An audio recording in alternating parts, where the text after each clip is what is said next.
Good evening. We are so excited to have you here for the NASW Student Program. It's going to be a great evening where we are going to learn about building your professional brand. As social workers, we know that we are all individually and collectively a brand.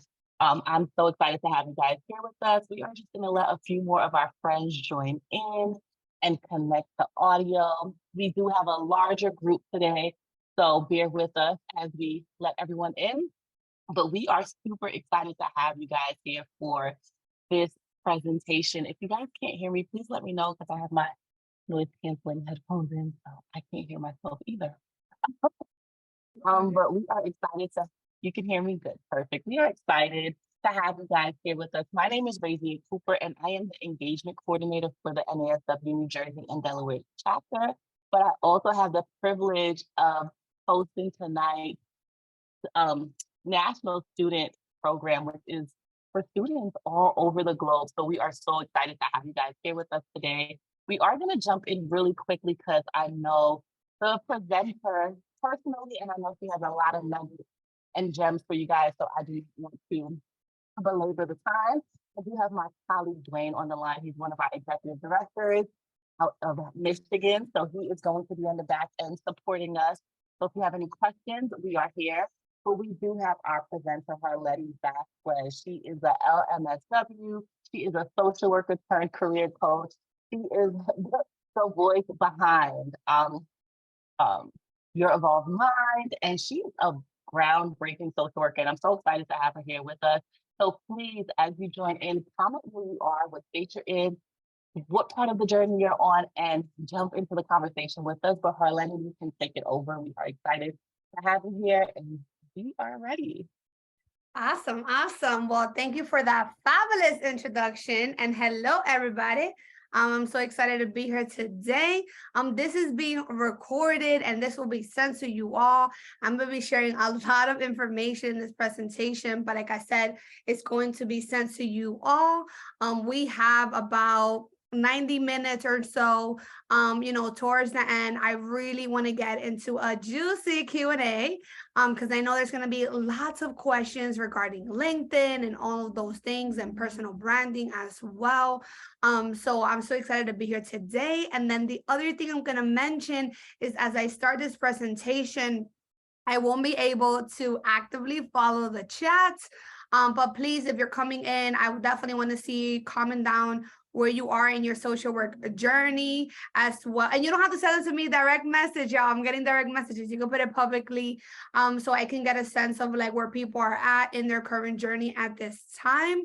And we'll get into Q&A. And like I said, if as I go through the presentation, if there's questions, concerns, you can definitely feel free to message me privately then. And then towards the end, we will get into Q&A. So to share a little bit more about me. As Racia mentioned, my name is Harleny Vasquez. I am a licensed social worker turned social work career coach and recruiter.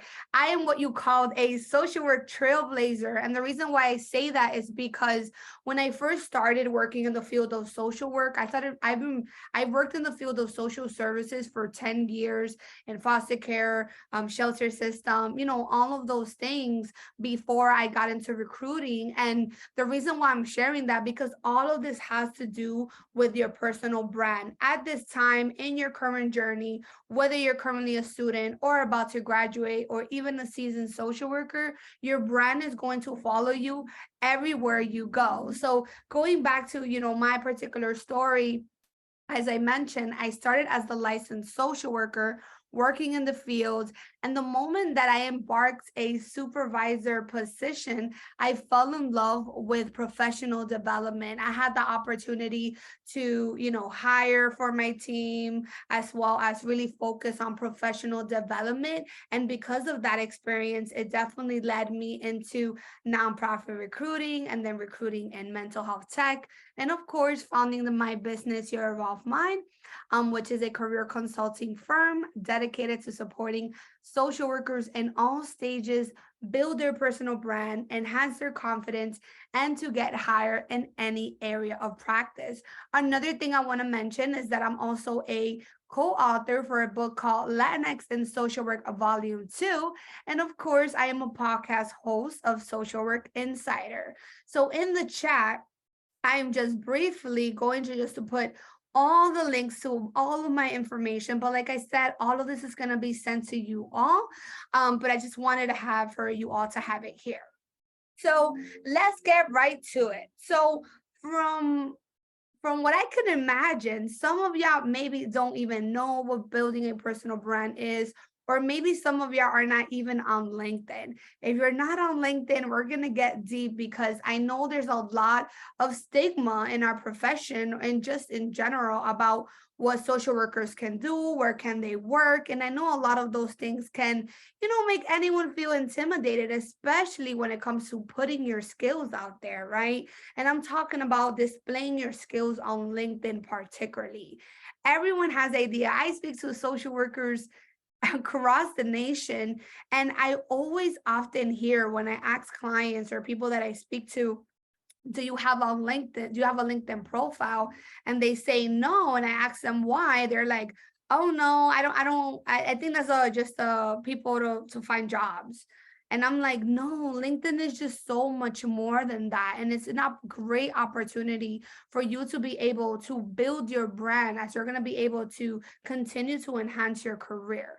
So over the next few slides, I'm going to break it down when it comes to how to build a personal brand and how to make your LinkedIn profile marketable and optimized and tailored to the role that you may be looking for or currently looking for in the future.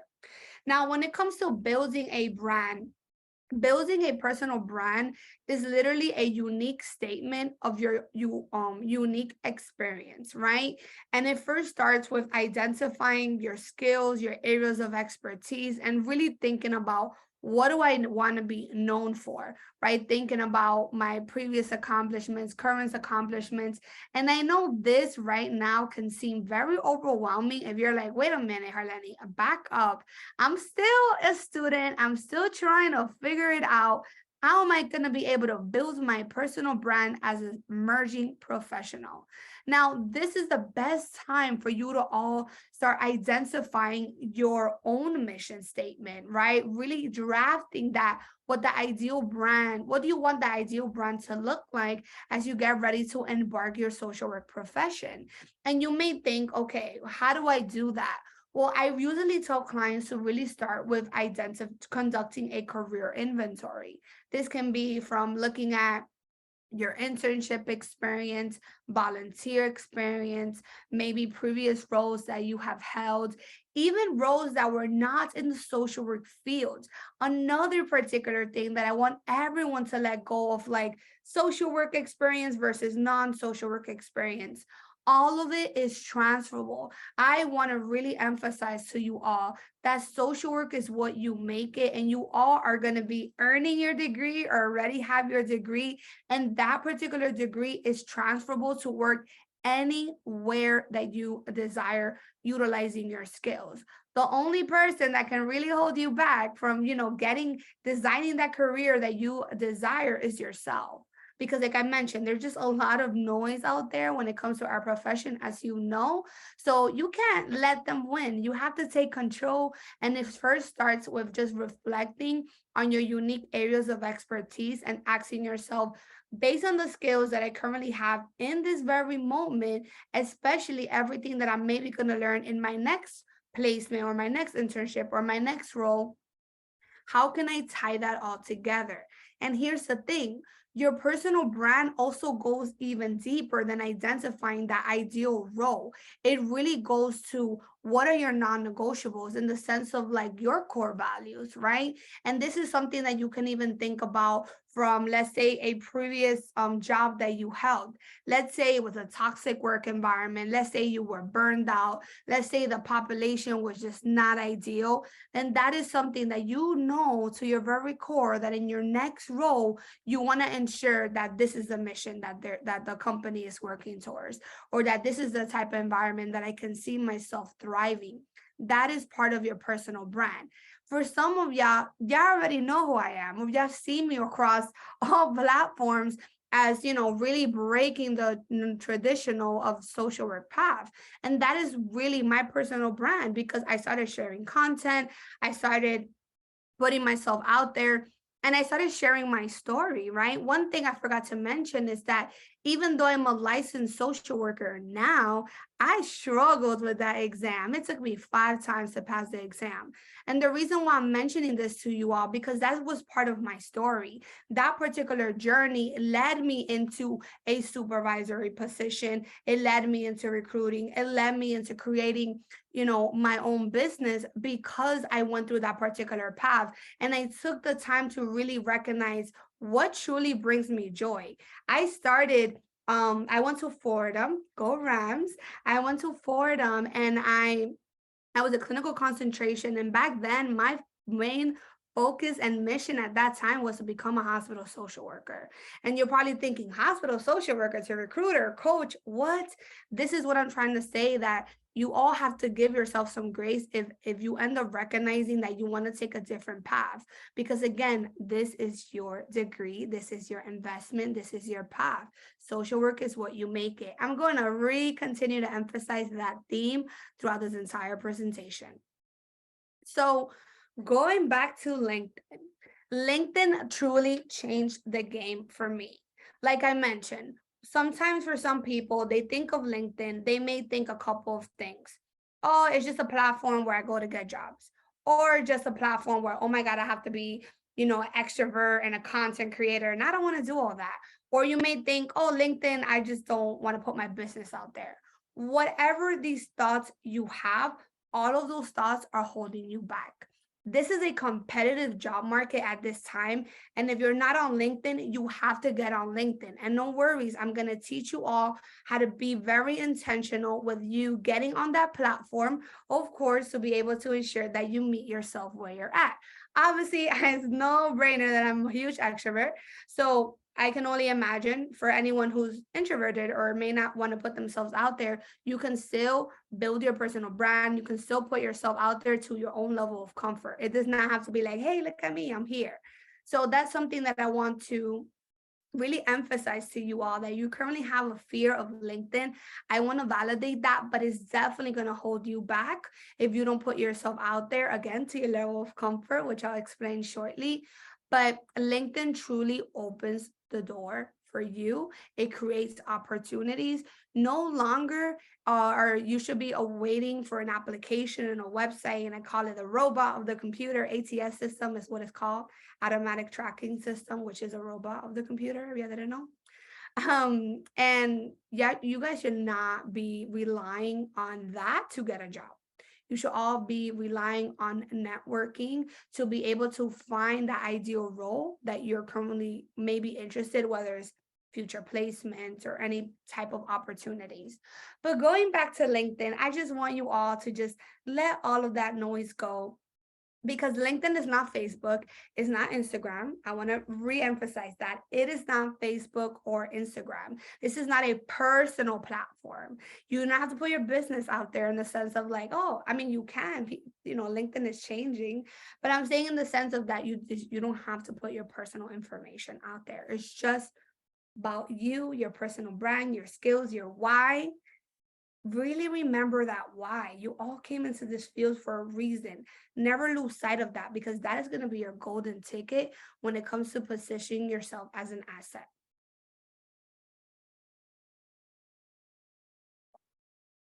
Now, the next few slides are going to be optimizing your LinkedIn profile to make you more marketable. Now, the next few slides, this probably will not make sense if you don't even have a LinkedIn profile created. But like I said, this is being recorded. So I will hope everybody will go back, watch the recording, and go step by step. But the reason why I really want to emphasize these next few slides to make your profile very optimized, because here's the thing.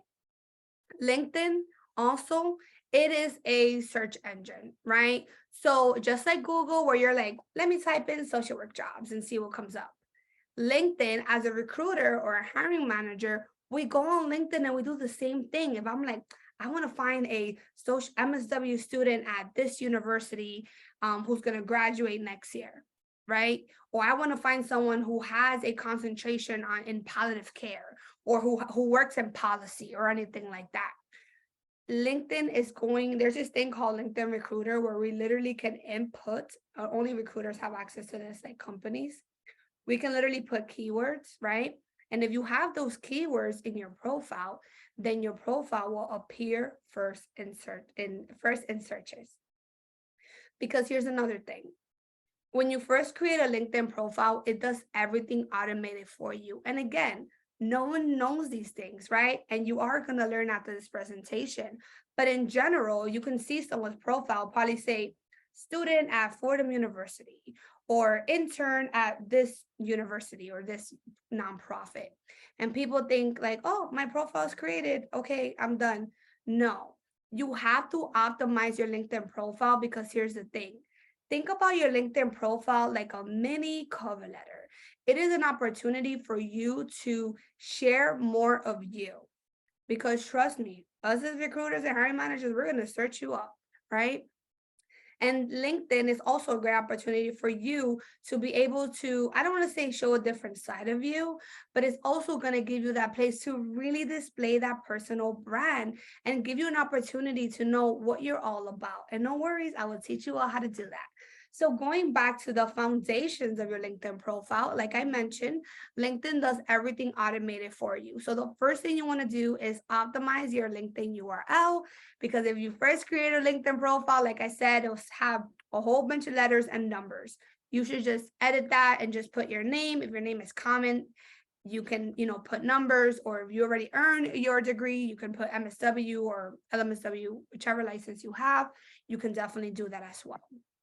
Now, another one thing I want to talk about is your profile photo. Obviously, this was the headshot, but I don't want anyone to freak out and say, oh my God, I don't have a professional headshot. I just want to show you all an example. A simple selfie can be fine in the sense that you need to have like a clear wall, right? Just a regular neutral color that you can see your face very clearly. If you have, let's say you graduated and you took graduation photos, you can definitely put those headshots as well. As long as it's a photo that you can see your face very clearly, it is fine. Trust me, I've seen photos where people have just cut people and have so when there was someone, I've seen photos where they have a lot of filters and you could tell that they use like a Snapchat filter or something like that, and they uploaded that as their photo. I've seen it all. And again, if you have a laptop, you can just take it, smile, and don't be afraid to show up in that photo how you show up in that everyday today. Obviously, I have my hair curly today. I have my hair straight, and the photo, I mix it up, right? But if you're someone that, let's say always have braids, or, have curly hair in general, like show up how you would show up on an everyday today. Don't feel the need to not be your authentic self. So another thing I want to mention is the headline. I already have spoken. Again, when you first create a LinkedIn profile, it does everything automated for you. But when someone goes to your profile for the first time, especially that someone doesn't know who you are, it should be very clear within seconds. Like a resume is a 6-second scan. It should be very, very clear when someone goes to your profile, like, who is this person? What are they all about, right? Like, what's their goals? What's their vision? Where are they in their current journey? The goal of optimizing your LinkedIn profile is for someone to reach out and connect with you and hopefully lead to an opportunity, whether it's an interview, a potential fellowship, whatever it is, right?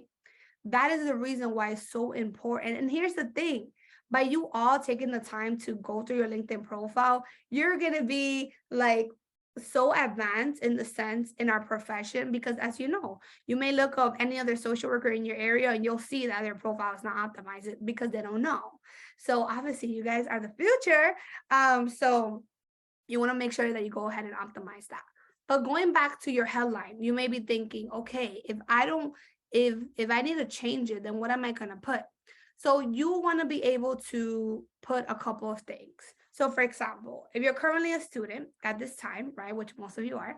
So if you're currently a student and you're like, okay, I'm a student at this university, maybe identify as first gen or Latinx or BIPOC, however you want to identify yourself.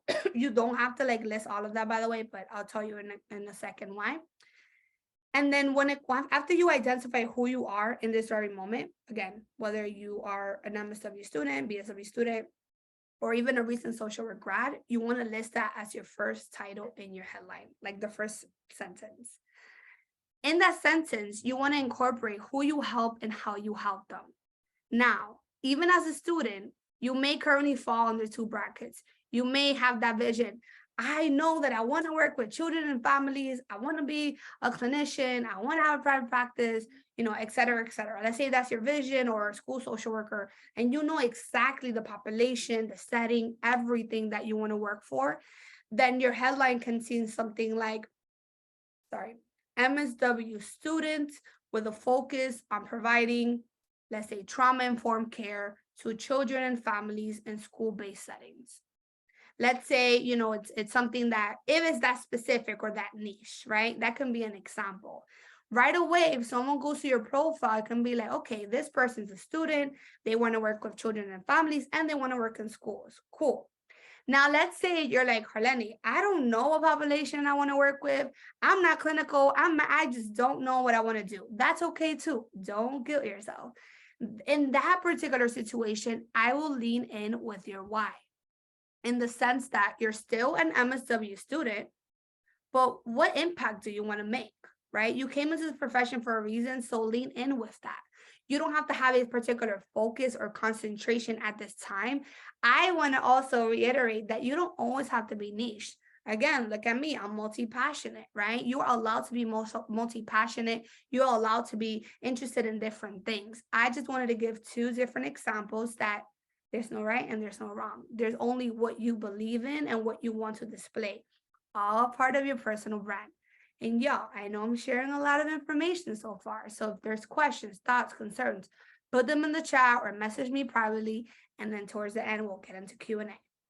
But going back to this headline, again, really, and let's say you want to do advocacy work, and helping organizations build programs to create, better systems or something like that, right? That still can be part of your why, right? Like that's your focus, that's your areas of concentration. Another example as well, you can also list, after you list MSW student, then you can list maybe your current skill set. Let's say you're a great group facilitator or workshop facilitator. Let's say that you really enjoy, or not enjoy, but you have already, even if it's internship experience, don't discredit your internship experience, y'all. It's still experience. But let's say you're like biopsychosocial assessments. That's me. I got it down packed. Or let's say submitting grants or grant funding or anything like that. You can definitely list those keywords. Remember, LinkedIn is a search engine. And you may be thinking, but how do I find these keywords? Go back to your resume, do an inventory, and really assess the current skills that you have in this current moment. There's so many times that I come across students that they're like, focus on what they're going to be post-grad. And yes, it's great to have a clear vision and identify goals, but sometimes we lose sight of the current skills that we have in this very moment, especially for those fellow career changers. Don't lose sight of all those parts of you, because that's part of your personal brand. Now, the summary. Now, the summary is the About Me section in your LinkedIn profile. Obviously, I listed a couple of key points here. You don't have to put all of these, but again, this goes back to an opportunity to share more of your why. Not saying you're going to list your whole life story unless you feel comfortable, but you always want to think, how is this going to benefit me for my future employer? Because here's the thing, when you start getting ready to start applying to jobs or currently applying to jobs and getting into the job market is so important that even though you feel comfortable in building your brand and positioning yourself as an asset, is always going to tie back to the employer. Because remember, a business is still a business. They still have to invest, right, in a particular candidate. So you want to be able to start building your brand now, but through the lens of positioning yourself as an asset to be the solution to your future employer's problems. For example, let's say that you want to be in the you're in the clinical concentration and you want to be a therapist, and your future company or that you work for, right, would be probably for a nonprofit or even mental health tech, and they are providing mental health services. So when you think of a problem, it's the mental health crisis, right? So you want to be able to think, what skills do I have in this very moment that can position me to be the ideal candidate? So when I apply to jobs, they can see all the skills that I have. Again, a lot of you are already learning. This is very clinical, of course. A lot of you, if you're in clinical concentration, you're learning already a lot of skills. Even if you're doing biopsychosocial assessments and you're creating treatment plans and all of those things, don't discredit that. I've also seen many times that I hear from clients like, Harleny, I learned about, cognitive behavior therapy, but I'm no expert. Obviously, we don't expect for you to be an expert. And you can see that in your resume. I can see that you just graduated. In my head, I don't expect for you to be an expert.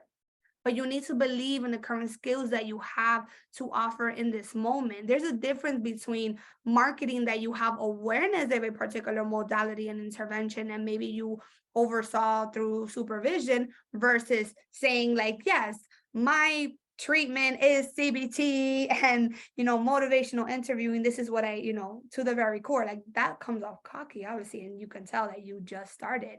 But it's really comes across of like, now what you say is how you say it. But going back to the summary section is just an opportunity for you to tell your story. You can maybe start with a few lines, think about like your headline and identifying where you are in your current journey, right? I am an MSW student at this university, and right when you're going to graduate, right? Like if you're going to graduate, just graduated or graduated next year or the following year, list that, right? You want to list, oh, these are my areas of concentration or areas of expertise, right? And then really expand on your why. Again, your headline, I'm really focused. I want to work with children and families and community-based settings, whatever it is. So I want to do policy work, in government or anything like that, because, I want to fix the system or provide resources, whatever it is, right? Your why. Really lean in that storytelling. And honestly, getting the opportunity to practice all of that is also going to help you all formulate your answers. So for you, when you attend future interviews, then you're going to be able to really remember your why and your goals and your interests, and then tie it back to the employer that you're interviewing for. Now, another thing that I put here is awards as well as volunteer work. That would really be dependent if, let's say, that you are not a career changer and, social work is your first career, then you definitely want to lean on your past experience. But if you are a career changer, lean in a lot of those previous skills that you gained in as a career. Like, let's say you were a teacher, you are, created lesson plans, a lot of collaboration, a lot of those things that can be essential. Remember, you're always thinking ahead when it comes to the future role that you want to obtain, thinking about those transferable skills always. And then when it comes to including a call to action, again, most of your students, if not all, if you're currently in a space where like, I want to seek a job, maybe with my bachelor's degree, then you can definitely use that call to action and list the current job that you're looking for. If, let's say, you're already graduated and maybe you don't want your employer to know that you're looking for a job, and you can say something like, let's connect, right? And maybe put your email address. LinkedIn is still a networking platform. I've also heard many times clients tell me, oh, Harleny, I don't want to create a LinkedIn profile because then my job's going to think, they're going to be like, oh, you're looking for a job. I want you to get that negative thought out of your head. LinkedIn is a networking platform, and your company does not own your LinkedIn profile. Your company does not own your LinkedIn profile. So remember that. All righty. Let's see, we're still on time. We are good. Okay. So now, oh, I see those questions coming and keep on coming. Okay. So and we're almost done with the profile section, I promise. But this is all crucial because this is a big emphasis when it comes to building your brand. So your experience section, it is very self-explanatory. You want to go ahead and put all of your experience. You want to make sure that it matches your resume. Now, of course, in this presentation, I am not going to go into resume, but what I want you all to know that in your resume in general, you should be quantifying your accomplishments as best as you can. And what I mean by quantifying your accomplishments is, again, goes back to effective storytelling. Here's another insight. Yes, I'm a licensed social work turned recruiter, but a lot of recruiters are not former clinicians, right? So you don't rely on recruiters or hiring managers to understand and understand that story or that or even being able to paint that picture of what you can actually do or have done in your previous role. It is up to you. And if you're probably wondering, like, wow, maybe that's why I haven't got calls for interviews. It could be that the way that you're marketing yourself. And this can be something like, again, y'all, I know I'm saying so many clinical examples. It's just to stay on theme. This goes for any area of practice, macro, meso, anything, but I'm just for to stay on theme. But going back to your resume, let's say that whether it was your internship or your current role, you had a caseload of adolescent, let's say, 14 to 17 years old, who were dealing with eating disorders, and you provided, a trauma-informed care or something like that. Many times in resumes, I would just see like provided evidence-based treatment, and that's it. Like that's literally the bullet in the resume. That right away does not tell me what population you worked with, how big was your caseload, what do you do on an everyday today. If you did home visits, how many home visits you did a month, what was the frequency? If you did sessions, how long were the sessions? Were they on Zoom? Were they in person? Right? If you oversaw a program, how big was the program? If you oversaw a team, how big was the team? That is how you quantify accomplishments, right? If you worked on a project, if you co-facilitated a workshop, think of the duties on an everyday today. That is how you can paint that story. So when someone sees your resume in a 6-second scan, it's like, oh, okay, this person can do this, they can do that. As a hiring manager and recruiter, we're not going to sit here and break down your resume and be like, oh, wait a minute. So they did this internship, but then there was a career. Like, I'm going to be like, okay, next. And it's the harsh truth. It's the harsh truth, y'all.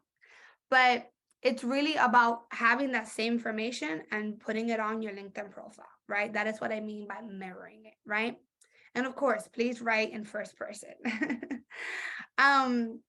Of course, your education, listing your degree. If you're on a master's program, you just have to list your bachelor's. You don't have to list like high school diploma or even associate's degree, even though not taking anything from associate's degree, because I was one that got my associates and bachelor's and master's.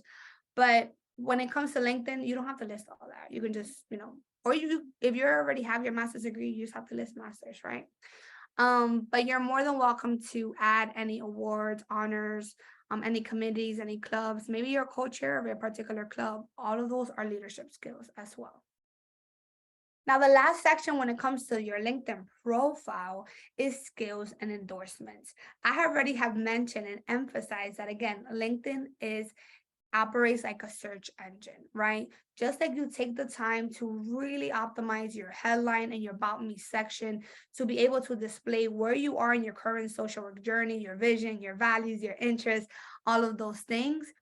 Skills is really an opportunity for you to get seen even more. You may think, what are the skills? Where am I going to find them? Oh my God. So going back to that career inventory.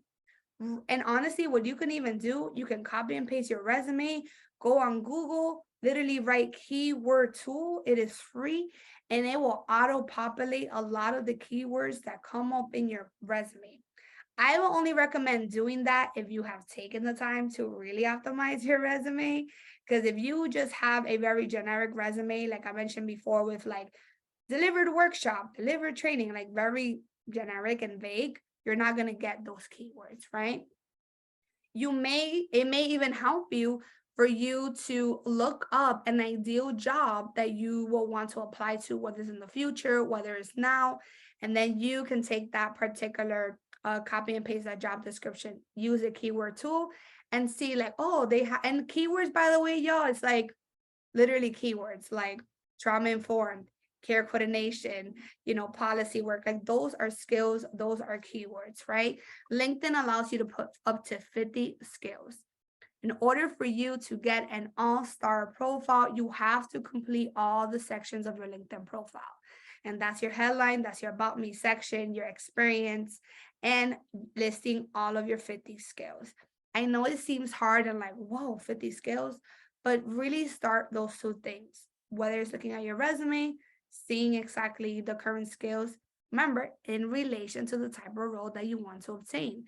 Now that you're going to put team player, that's not really a skill. Empathetic, that's not really a skill. These are things that we all have, should have naturally, right? You want to think about those really skills that are going to be ideal when it comes to you applying for a job.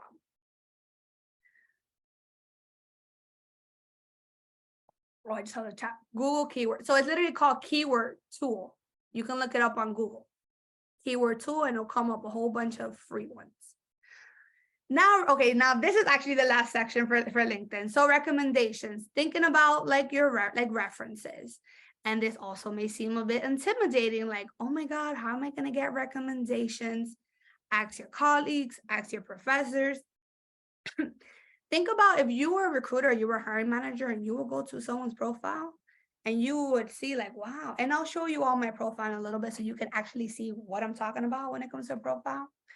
But it's really an opportunity for them to just share a little bit more about you, like what they recommend you for, a future job or a future fellowship. And again, the more you have on your profile, the more you will appear in searches from recruiters and hiring managers. Now, before I get into crafting your elevator pitch, all right, y'all still with me, y'all? I'm just pulling up my LinkedIn profile. Thumbs up if you're still with me. Thumbs up, thumbs up.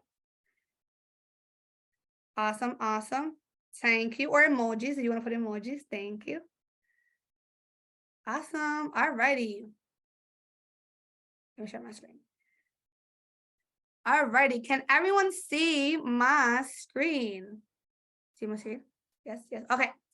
So obviously, y'all, one thing I wanted to mention, I'm an entrepreneur. I am a content creator. So this might seem very in your face, but don't worry, I'm going to show you one of my previous social work intern so you can see it more relatable to you all.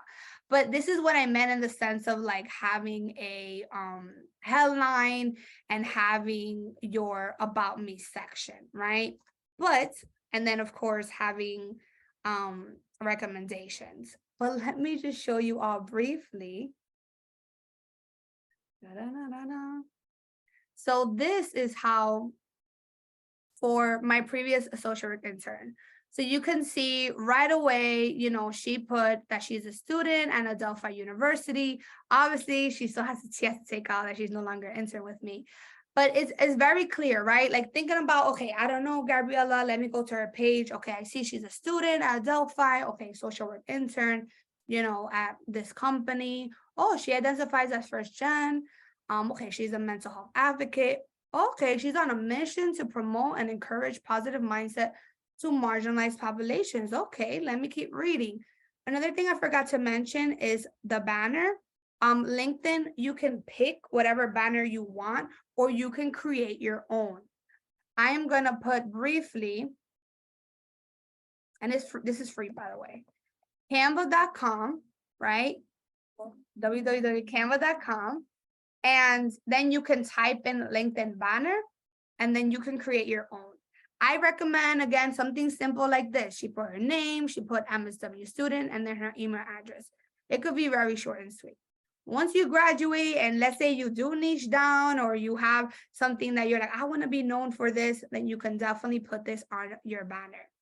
But then briefly going back to her about me section, you see, it could be very short and sweet. She was able to really share her why. it's important because it gives an opportunity to be like, oh, you know what? I want to reach out to Gabriela. I want to learn more. And again, it's really about getting comfortable with sharing your story in relation to the role or the company or the type of practice that you see yourself working for in the future.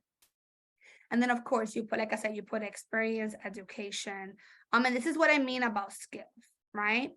Obviously here she has to update this, but let me show you all briefly what I meant about the 50 skills. So for me, where are you? Okay. So for me, it's more of like, okay, I have coaching and mentoring, motivational leadership, workshop presentation, higher education, things that are within my particular skill set. And even sometimes LinkedIn will even recommend like, hey, based on what you put, maybe these are your top skills. So, and then of course, if you've never seen LinkedIn before, sorry, y'all, this is how it looks. It kind of looks a little bit like Facebook in the sense of like people just post, right? And then you can comment, right? And I'll get into networking in a little bit, but it's really like, it's not scary, y'all, right? Like LinkedIn has the network feature, jobs. You can even join groups. NASW has one as well. And it's most likely as well as the chapter you're in for NASW, I mean, for your state. So it's really an opportunity for you to just expand your network and just create opportunities for yourself. Another thing I forgot to mention early on in this presentation is that when I say LinkedIn changed the game for me, it truly did. It's not even about, okay, LinkedIn, I mean, okay, Harleny, you got on LinkedIn to create content and all this stuff. No, before I even started my business, Year Evolve Mine, this was 4 years ago in 2019, right before the pandemic. At that time, I started exploring with LinkedIn and just being a recent social worker, recent grad, and, really just getting the opportunity to put myself out there. And I came across leaders at that time in the social work profession, and I just reached out to them. I started connecting with them. And because of that, I was able actually ran for NASW New York chapter. I ran and I was the C for CNLI. I was first a committee member and then I was co-chair. All because I reached out to someone on LinkedIn, started networking. And then because of that, it led me into being a board member for the Latino Social Work Coalition and Scholarship Fund. And then, of course, more opportunities started to come from there, even employment opportunities as well. So that's one thing that I want to really emphasize. So yes, great question, Barbara. I just saw it. So endorsement versus recommendation. So thank you for that. So when it comes to endorsement, you see how on my profile I had particular skills listed. Let's say you went to my profile and you're like, you know what? I want to endorse Harleny as a workshop facilitator. All you have to do is just click on my profile and click a little plus button. What that means is you're just validating my skill. I highly recommend everyone to get endorsements, and you can start endorsing, other people as well. But recommendations is just something to like more of an explanation, more of an overview of your particular skills. So endorsements is just to get more visibility on your profile, and recommendations is more like references. So I'm gonna briefly go back to the presentation. We're almost done with presentation, and then I saw a lot of questions, and we'll get into Q&A. And hopefully some of y'all will turn your camera on then so we can get into conversation. So I don't want to talk to dark circles, dark squares.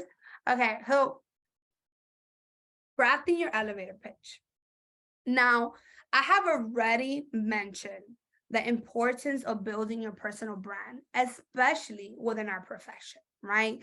I already have spoken the importance of optimizing your LinkedIn profile to be able to put yourself out there. And trust me, another thing I forgot to mention, I have had many, many clients. And again, I've had my business for 4 years. I've helped over a whole bunch of social workers at this point secure jobs, regardless if they were recent grads or seasoned social workers. By optimizing your LinkedIn profile effectively, you can get people reached out to you for opportunities without having to do anything, right? So I just want to emphasize that if you currently just graduated, have are currently struggling to land a new job, or maybe currently in the job market and don't have a LinkedIn and you haven't been seeing the results that you want, then that's why. And of course, I'm on other things too. So crafting your elevator pitch is very important for numerous of things. For some of y'all, maybe getting ready now to interview for your next internship or field placement, or maybe you're going to be interviewing for your next role, or maybe you're going to attend a career fair, a networking event, whatever it is. Your elevator pitch, think about that question that everyone hates, the tell me about yourself question. The elevator pitch is literally an opportunity for you. Think like your LinkedIn headline, mini LinkedIn bio is a combination of it all, right? And this goes back to identifying who you are, who you want to help, your why, what makes you unique, and your goals and aspiration, and tying it to the role. Remember that I mentioned before, everything is always going to be back to the person that you want to get in front of. For example, in a networking event, obviously it could be a bit hard to really like feel you need to like niche down or really optimize when it comes to an employer or a potential job, because you're meeting so many people. So your elevator pitch then could just, again, leaning in with your why. You're there to ensure that you identify that your next role, your next opportunity really aligns with your non-negotiables and your core values. So the best way to do that is, again, identifying where you are. My name is Harleny Vasquez. Obviously, I'm making this up, yeah. My name is Harleny Vasquez. I am a social work student at Fordham University. I'll be graduating next spring. I'm really interested in working with children and families in school-based settings or community-based settings, and I really want to do clinical work and just be part of a team. Obviously, sounds a little cliche, but I think you all know where I'm coming from with this, right? It is you, right? It is your why. And it could be very short and sweet, right? You're just identifying, and you can say, like, I have experience, facilitating conducting biopsychosocial assessments, or I have experience, submitting grants to get funding for programs, whatever it is, your skill. As I mentioned before you're able to even go out there and build your personal brand, you have to get comfortable with owning where you are in this very moment. Getting comfortable and confident in speaking about yourself, getting comfortable and confident in relaying your skills, not worrying where you're going to be once you graduate, but worrying where you are right now and accepting your current journey, right? Because trust me, everything will fall into place. Sometimes we get so fixated with like, I'm gonna get my license and then I'm gonna get this job, or I'm gonna work for the government. I'm gonna do this. Again, it's great to have goals. Please don't come for me. I'm not saying not to have goals. I'm just saying that the best advice that I have is really get comfortable with, again, advocating for yourself, right? You all do that on an everyday today and gonna be doing that too. But I know advocating for ourselves can be very difficult, especially if there's limiting beliefs about, our ability to do certain things, or even where we are in our current journey. So it's very important to, really sit with that, right? Now, another thing I want to mention is, let's say you have an interview, or let's say you want to reach out to someone on a recruiter or hiring manager on LinkedIn. This is where your elevator pitch is really going to be optimized. For example, let's say you find a recruiter hiring manager for a nonprofit organization that you want to work for. And, this nonprofit, they really do work with foster care youth or something like that, right? Then you already know the population that they work with. So before you even draft your elevator pitch, you have to ask yourself, based on that population and based on the role that I'm interested in, what are the skills that I have to carry that would be an asset for them? That is how you identify what makes you unique when it comes to your accomplishments, right? Your passion needs to align to their mission. right? You're not going to talk about, I'm very passionate about working with the geriatric population when you're applying to a job that has to do with working with foster care youth. That is what you call misalignment, right? So it's very important, even though in your mind, you're like, I just want to explore different things. They don't need to know that. They just want to know, are you in it for me? Why do I need to invest in you? Why should I interview you? Right. So it's very important to really get comfortable. Obviously, identifying who you are, that brand is going to follow you. But when it comes to who you want to help, your why, and what makes you unique is always going to be tied to the role, the company, the area of practice that you want to get into. That is how you position yourself as an asset. Now, this is an example, obviously, as a career coach, but I just want you all to see it. So obviously, who am I? What do I do? I'm a career coach. I help social workers rebrand to market themselves and get hired in any area of practice. That's like my tagline. Think about like your headline, right? Now, what's my why? Well, I really want to provide social workers with the different tools and techniques, like I mentioned before, to learn how to enhance their confidence level, job search strategies, interview for success. And in addition, then my uniqueness is, in addition to career strategy, I really help my clients reframe their thought process to overcome those limiting beliefs and give themselves that self-love that they need within. Now, when it comes to the goals, again, tying it back to them, right? I'm thrilled to learn more about your company's mission. And then you list the mission and then you tie it to your mission.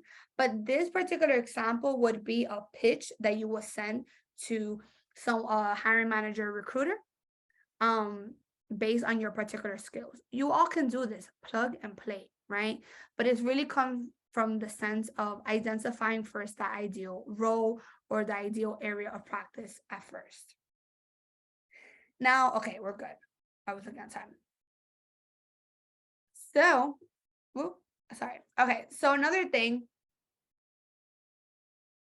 and I'm going to show you all this live in a bit, but this goes back to building your network, right? Really ensuring that you're just not only connecting with social workers in your state or social workers across the nation, you're connecting with people who are even in other professions, because you never know who they know. I always say the more eyeballs on your profile, the more opportunities, the more visibilities, and the more conversations that you can have that can lead you to opportunities. So I'm going to explain what first degree, second degree, third degree means in a bit, because I want to show you all this live. And then, like I mentioned, you want to make sure that you're also reaching out to people. So like I said, everyone it's going to be creating a LinkedIn profile. It should not only stay at that. In order to build that visibility and get people to come to your profile is by putting yourself out there, which again, y'all, I'm going to show you this live in a second. I'm going to pull up my LinkedIn profile again. And of course, once you come across someone that may be connected with someone that you want to connect with, use them to have that introduction, right? Because if someone's connected to someone that, if someone's connected to someone that you want to connect with, then the conversation is just going to flow more naturally, especially that they are already connected with that person. And then, of course, informational interviews are interviews where, let's say you're currently figuring things out in the sense of like, I don't know what path I want to take, when I graduate. I just want to know what's out there before I quote unquote niche or decide to embark on different career paths. And this is an opportunity for you to reach out to a potential colleague. So not a hiring manager and not a recruiter. So for example, let's say you see in your state, in your city, or a remote company, and you're like, oh, I see the social worker works for Google, right? Then you reach out, hey, name, I see that you are a licensed social worker, who works for Google. I am an MSW student, currently exploring different areas of social work. Would it be possible for us to connect, for me to learn more about your overall experience? Now, here's the thing when it comes to LinkedIn mindset, y'all. Not everyone is going to give you the time of day. Not everyone's going to respond, and that's okay. Because LinkedIn, there's so many people on this platform, like gazillion, billion, right? across the world, right? So you need to protect your energy, right? Some people may give you a website and kind of like, hey, you check out the opportunities. But if you see that in that company, many people do that, then that says something about the company culture, something for you to take into consideration how they're already treating you before you even apply to the role or to the company. So something for you all to know. Okay, so this I'm going to go over. Okay. All righty. Okay, 6. All right. So the next few things, it just makes sense for me to just go live because I'm a visual learner and I'm pretty sure some of you are too. So it just makes sense for me to share my screen. Da-da-da. Okay. Back to my screen. All righty. So as I mentioned, once you create your LinkedIn profile, the next few things that I'm going to say, you don't have to do this, but I highly recommend, right? And this goes back to building your personal brand. Building your personal brand is also, like I mentioned, getting comfortable with advocating for yourself and utilizing your voice. So for example, let's say, okay, maybe this wasn't this one, but okay, whatever. Emily, she wrote here about dear class of 2023 and the milestone that they achieved in their academic journey, and then identifying as a first gen. If I was to go in there and comment like, wow, Emily, thank you for sharing your story, and just really giving like a little paragraph and just, speaking from the heart. And I don't know, Emily, again, you have to get comfortable with commenting on strangers, right? Because again, it's really about their network, right? Because here's the secret. If I go ahead and comment on Emily's post, then people that are following Emily, right? And she has 2,000 followers. She's in Queens, right? Then her followers will see the my post, right? Remember what I said, that the goal is for you to get more eyeballs on your profile so it can lead to opportunities, right? And this is something that you don't have to do every single day. You don't have to treat it like a 9 to 5. It can be simple, like, okay, mornings are always active on LinkedIn, but of course, be like before 12 o'clock, before 10 o'clock. But obviously, we all got full-time jobs or in school. Meet yourself where you're at, right? You don't have to post content either. I'm not saying for you all to become a content creator. I'm just saying is follow people, and you can literally, sorry, yeah. You can literally just go to home, right? All right, let's just put social work. Let's say you want to start with social worker Google or something, right? Or LMSW in Google, right? And let's say you're like, okay, I want to connect. Look, she's a recruiter at Google, right? But when you search as well, different things are going to come up. People, posts, jobs, companies, right? So when you search people, that means because you listed social work Google, then that means what you're going to get in searches. Remember what I said, keywords before? Everything that has social worker and everything that has Google, right? So like that, you're going to be able to then reach out to them to either do an informational chat or maybe comment on a post that they posted. So it's something about being on LinkedIn and being very intentional with what you're putting out there, right? You're going to get the results that you desire. Another thing about LinkedIn is the job feature. So let's say that, you wanted to find, obviously these jobs are not for me, I have clients, y'all. So, okay, let's say you want to find a social work position, jobs tab, right? And okay, United States, whatever. So it's licensed clinical social worker, California. Let's say you wanted to apply to this job. Then another thing I forgot to mention, LinkedIn has premium and then free accounts. For you all, don't worry about paying and premium. Like, don't worry about that right now. Premium just gives you access to more data like this. Literally data like this. It'll say like, you should have this skill. You should have this skill. And then sometimes it tells you like, who's the recruiter. So then you can literally message them and saying, hey, Ariana, I'm interested in this social work position. I have applied on the website. Would love to learn more or anything like that. So I just want you all to see, I know I'm sharing a lot of information regarding LinkedIn, but to really emphasize is that optimize your LinkedIn profile. Get comfortable with reiterating your why. Get comfortable with reiterating your vision, right? Creating that mission statement for yourself. Networking on LinkedIn but being intentional with your time. You don't have to create content. I would recommend if to comment other people's posts, hey, you can start with commenting on mine, right? I recommend everyone to follow me. But it's something that, it doesn't hurt to build that visibility and start building your brand. Like, wow, I noticed that Harleny, always shares her thoughts on, this topic. Like, that is part of your personal brand, because that is also how you're able to position yourself as a leader in your particular industry or area of practice as well. As social workers, we've got to be seen everywhere, right? But the last thing I want to mention regarding LinkedIn is what I mentioned before about numbers. So going back to connections, right? So let's go with this person. You see how it says first next to their name? That means they're connected with me. That means that they send me a connection request or I send them a request, and we can message back and forth, even if you don't have premium account. That's what it means. Now let's go. I'm gonna just click randomly. Okay, second degree connection.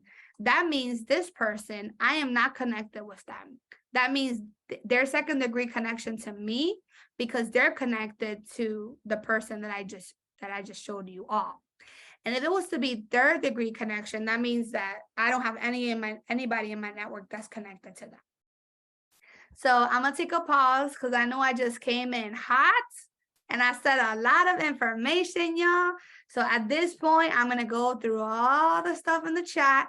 And then we still got 30 minutes.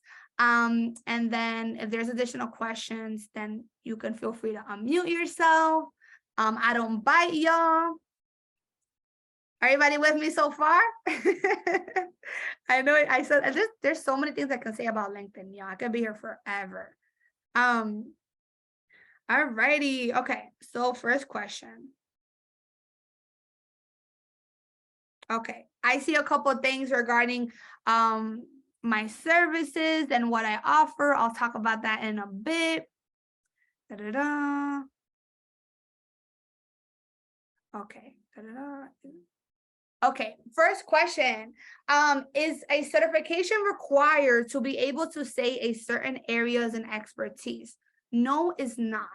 Exposure is truly everything, right? And again, it goes back to not saying like I had experience with, again, going back to cognitive behavior therapy. Like, let's say I had an internship in cognitive behavior therapy, and right away I'm like, I'm an expert. I don't mean it like that, y'all. I meant in the sense of like, if you actually have implemented this intervention or anything like that, and you can confidently explain those different interventions, then that is how you consider yourself an expertise. I consider myself an expertise in social work. Yes, I have a master's degree in social work, and you all too, but it's really about reassuring yourself, right? Unless you're going to apply to a particular job and it says like UX design or something like that, right? Like sometimes creating systems, like that is a particular area of expertise, right? When it comes to, project management, like that is differently. I meant more of like expertise in relation to the role that you may want to apply to. So basically, let me know if that answer your question.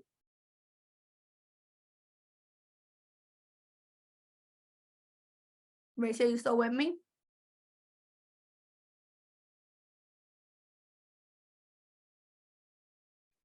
Did that answer your question? Oh no, that wasn't my question. I took it from somebody else. They sent it to me. Okay. Got it. Well, everybody, I hope that answered your question. I'm trying and to again, see. it's gonna be like a conversation, like y'all can unmute yourself. It's a safe space, y'all. There's no such thing Please as a unmute. Ask question. Somebody said, is there a career inventory example? Okay, so what I really want to share is that your resume, right? What I mean career inventory is literally like you pulling up your resume. Let's say whether it's your recent last experience, your internship, job, whatever. Career inventory is literally what it sounds like. Looking at like, okay, let me look at my last job, but let me dig deep. Let me think about what were the things that I loved about that role or that internship. what were the things that I truly hated? What are the things that I wish I would have learned? How did I get onboarded? How was the environment? How was the population that I worked with, right? Like, how did that make me feel? That is, think about if you're doing an assessment with yourself. I just labeled it career inventory, like I just made that word up. But it's literally about just taking the time to really reflect your previous experience and think about it, especially if you all, again, student or about to graduate, like y'all don't really take the time to really do that. So something that I wanted to mention. I see a hand, Gina. I hope I say your name correctly. Yes. Hi. Hi. Thank you for this workshop. I have a question. So I've been interviewing for school social work positions, and well, a lot of these screenings involve like the telephone interviews first. So I've had quite a few telephone interview. Can you touch up on, what type of what we need to know as far as like, should we follow up regarding the phone interview the same way as we would follow up for regular interviews? And basically, could you provide like information on, what kind of questions we will get during the phone interview and how to like present ourselves and our skills in such short amount of time? Great question. Okay, so real quick. Ooh, I hear Michael. Good. Okay, I thought I heard Michael. So when it comes to prepping, I highly recommend, and this goes for everybody, regardless of what area of practice you want to work in, whether it is a phone interview, a screening, in-person Zoom, everybody should be prepping the same way, in the sense that you should, not saying nobody wants it bad, and not saying you don't want it bad, but I'm saying from experience, when it comes to how people prep for interviews, it looks different for everybody. So what I'm going to suggest is what I recommend, especially again, being a recruiter. So let's say you got an interview coming up, or let's say you apply to a job or anything like that.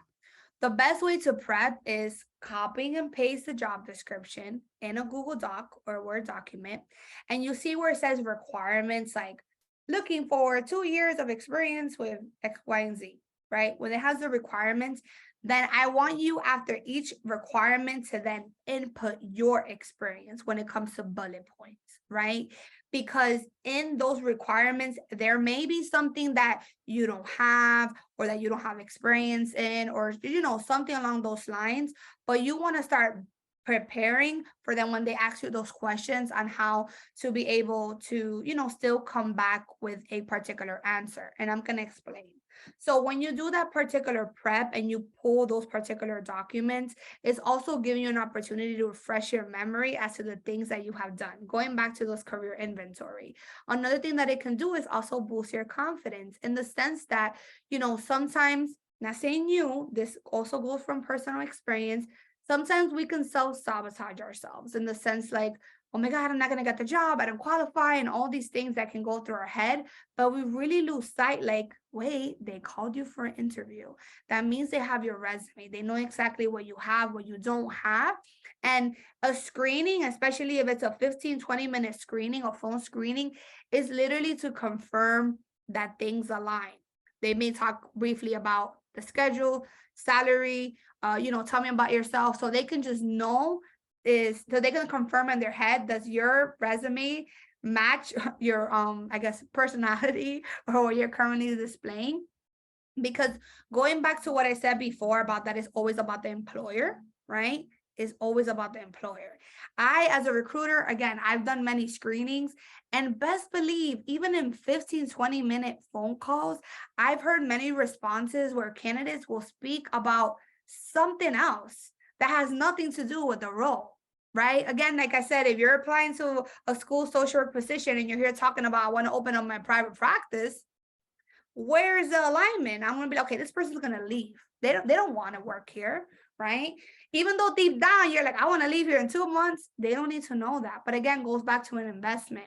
And question is like, again, really brief, sometimes though, I also want to flip the script, the switch, whatever, in the sense that sometimes I know it's Friday Junior, y'all. I know everyone's like, woo, kind of crashing too, but when it comes to 15-minute phone calls, you can have it both ways. You can have one that is very short and sweet, and they're just like telling you about the salary, the schedule, just to make sure that things check off, and then they pass it on to the hiring manager, right? Or it could be a 30-minute phone screening or Zoom screening, and they're going in. And that is where I come in. In the sense of like, if it's a clinical position, I want to know about your clinical experience. I want to know what modalities you have experience with. I want to know how you handle crisis. I want to know how your supervisor will describe you, those strengths, those weaknesses, all of those things.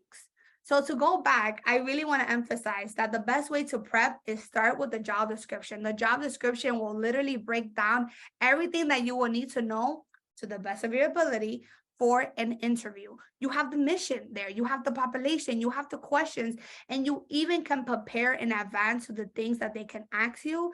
Like, let's say they want that CBT experience and you don't have that CBT experience. Remember, don't self-sabotage. They know, they have your resume, but it's all going to be like, how are they going to handle themselves? Not handle, that sounds kind of bad, but how they're going to come about when it comes to this answer, right? Are they going to be like, no, I don't have CBT experience, versus, unfortunately, I don't have CBT experience at this time. However, I'm very eager to learn, like really showing yourself as someone that like, I could do this. You know what I mean? Because the last thing I'm going to say about interview, y'all could tell I'm very passionate. I can go on and on and on. But the last thing I'm going to mention is that in an interview in general, the best thing is that you never want to say anything negative about your ability to do this job. That negative self-talk, they will catch it up like that, right? Like, I think I could do this. I believe, oh, okay, this person don't believe. I don't want to hire them. I don't want to invest in them if they don't believe in themselves. So something to know. So, Gino, you can hit me up offline. You can continue talking because I know I can go on and on. But following up, it's treated like a regular interview, emails, 24 hours. Thank you so much. What are next steps? You always want to mention that too. Did that answer your question? Thank you, Harleny. We do have one question that I think is really good. The person says they have been told everything on their resume should fit on a one-pager and to keep things brief. But today it sounds like being detailed is your suggestion. OMG, that question. Ooh, this is what I mean about there's just so much noise, right? And I may say something, you might be like, I don't want to listen to her. And that's okay. But here's the truth, y'all. It depends how many years of experience you have. If you're a career changer and you've been working in the field already and you got more than 7 years of experience, then 2 pages max, right? If you're just starting out and you're kind of still getting your feet wet, then you should only have 1 page, right? But no more than 2 pages, no more than 2 pages. I've gotten resumes that have been 5 pages. Oh, I'm not going to look through all of those things. Even if you've been working in the field for a very long time, cut yourself out at 7 after, make sure it doesn't go past 7 years. So you just want to make sure that, no more than 2 pages. I want to make sure, oh my God, let me know the answer to your question, because I'm still going through the chat, y'all, and I want to make sure that, feel free to unmute yourself. We got like 15 more minutes because I'm still scrolling and I don't want to make sure I didn't miss anybody. Unmute yourself. How's everyone feeling? Who's going to create a LinkedIn profile? Thumbs up. Did she say only account for the last 7 years? Yeah, the last 7 years. Like if your resumes are ready, if you got to the 2 pages, right? And you towards the end, you're already still at your last 7 years, then you don't want to go over. That's what I meant. If for some reason you're able to fit 10 years of experience in 2 pages, then, be my guest. Dwayne, you have a question? Hey, everybody, Dwayne from Michigan.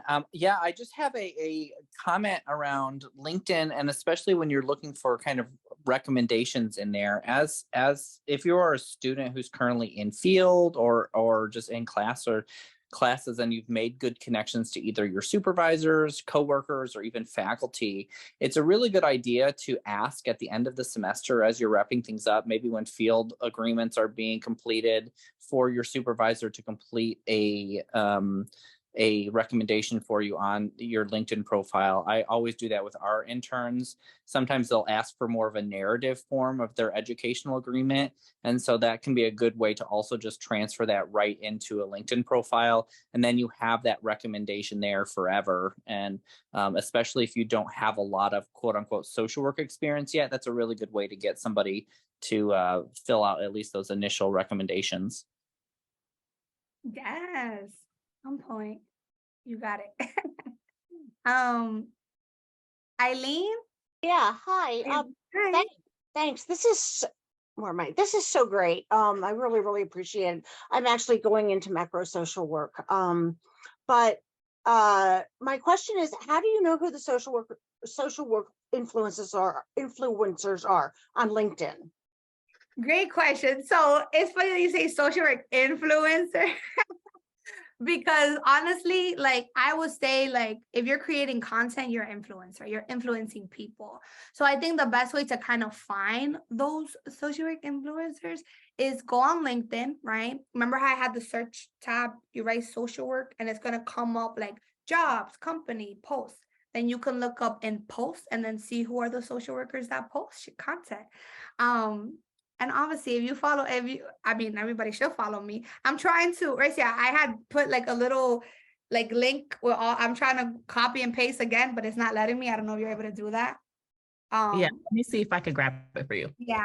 So I I do recommend think everyone to everyone, connect with me. So yeah, I connect. follow everybody and I will share with you all. And I want you all to practice when you connect with me, sending me a connection request message. Another thing I forgot to mention, I'm telling you, I could talk about LinkedIn for a whole week because there's just so much that I cannot fit into 90 minutes, but I told you all the stuff that can, get you on your feet. But what I was going to say about LinkedIn is that when you go to my profile, you're going to see the follow button. The reason why I have the follow button is because, like I mentioned, I'm a content creator. So LinkedIn only allows you to have 30,000 connections, meaning you send me a request, and I'm almost at that point. So when it comes to follow, it could be unlimited. So I really recommend everyone to practice, and you're going to see on the profile, don't click follow. There's going to be 3 little buttons next to it. Click it and then send me a connection request message. And it's going to say send a little personalized invite. I know I just said a lot, but practice with me. I won't judge you. I'll give you feedback. And I just want to, can I add one thing, Harleny? Of course. Answer to Eileen. I think the thing with being a social work influencer is just about like owning your voice. So I was a student last year. Can't believe I graduated a year ago. But when I was a student, I realized that on like YouTube, there wasn't really a lot of content like documenting like the journey of being a student, right? There were amazing social work influencers, but they were just more niched out into like travel social work or clinical social work. And I was like, this is not something that resonates with me. So I created my own path. And I would say just record. Like, I know someone mentioned that they're recording and they feel like they don't have the influence or they don't have the experience to record. You've been alive 20 plus years. You have experience based off of your life, like what you've been through. And you can generate that and you can make money as an additional stream of income through that. Like, yeah, that's all I wanted to share. So just post. Yeah, great question. I had missed that one too. Yeah, and it's really about, because if you sit here and kind of break your brain about like, what should I post? Start with sharing your story. Start with an article. Start about talking about field placement. Talk about a YouTube video you watch, and you can see, and you can literally also look up hashtag social work, and see all the social workers that post, right? Like, it's really about getting comfortable with just putting yourself out there. And I also saw another comment about times. Again, different time zones, do what's best for you. But because, I post content. So I would say before 10 a.m., your time is where it's really active because, people are posting before work. And then during lunch, 12 to 2. right? So if you can post during those times, great. If not, don't beat yourself up over it. Like build a routine, putting yourself out there. If you start at night, there are probably some social workers that are up at night. So just don't overthink it and just do. And then the other question that I saw was, and again, please unmute yourself because I gotta miss a question. Groups. I mean, it really depends what you're interested in. There's groups like therapists and tech. There's like the NASW. There's one for maybe your alma mater.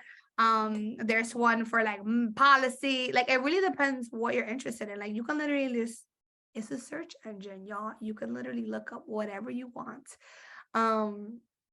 And all those things. So since we have 10 more minutes, unless anybody has any other questions, I know I saw a lot regarding my services. So Racio's gonna look up the link in a little bit.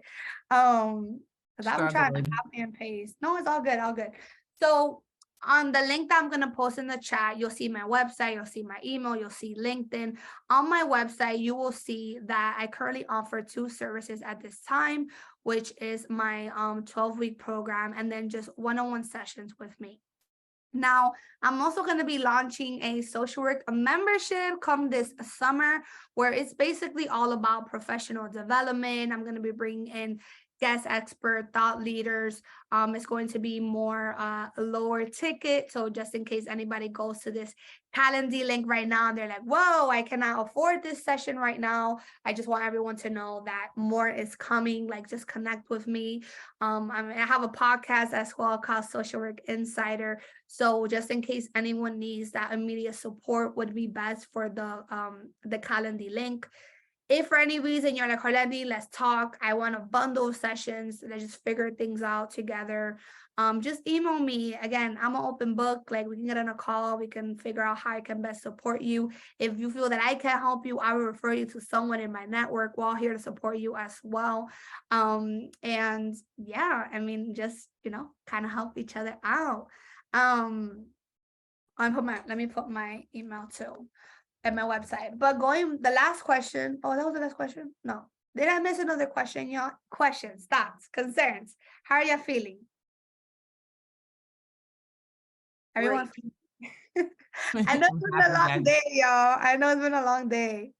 Well, it's just been really, really, really so helpful because I'm going into macro social work. So I'm like really just sort of, taking this all in. It's really been powerful.